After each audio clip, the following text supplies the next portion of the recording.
My name is Michael Johnson. I'm with Wright Johnson International Consulting, and we are a partner of Index.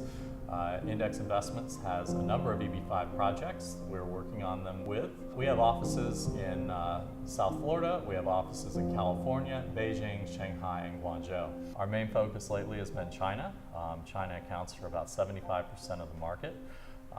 And India is the up-and-coming space, which I expect will probably take over China in the next 3 to 5 years.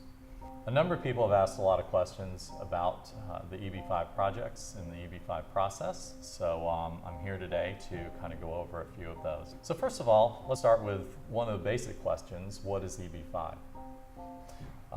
EB5 is the employment-based fifth preference visas that are issued by the USCIS, the United States Customs and Immigration Services. The USCIS is the fifth base preference. It allows for up to 10,000 investors per year, and those are allocated out across the various countries.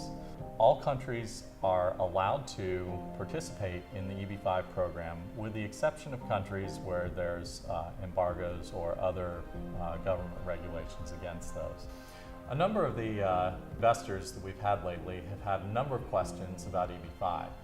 The first one I'd like to talk about today is the investment amounts. There are two investment amounts that are applicable in the EB5 program. The first is the $1 million, and that's for a non-targeted employment area. The second is $500,000, and that's for a targeted employment area.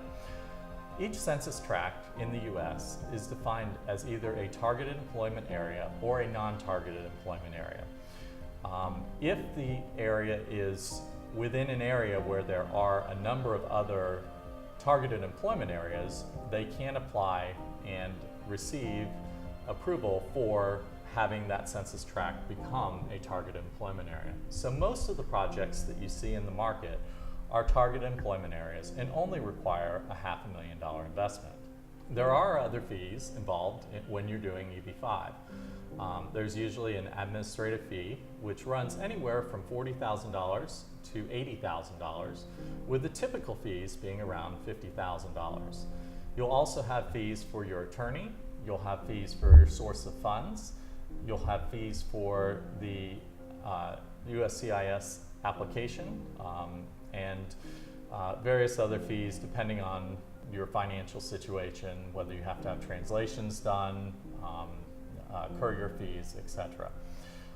Your immigration agent or your attorney will be able to help you through all of that as well. Or feel free to contact somebody over in our offices.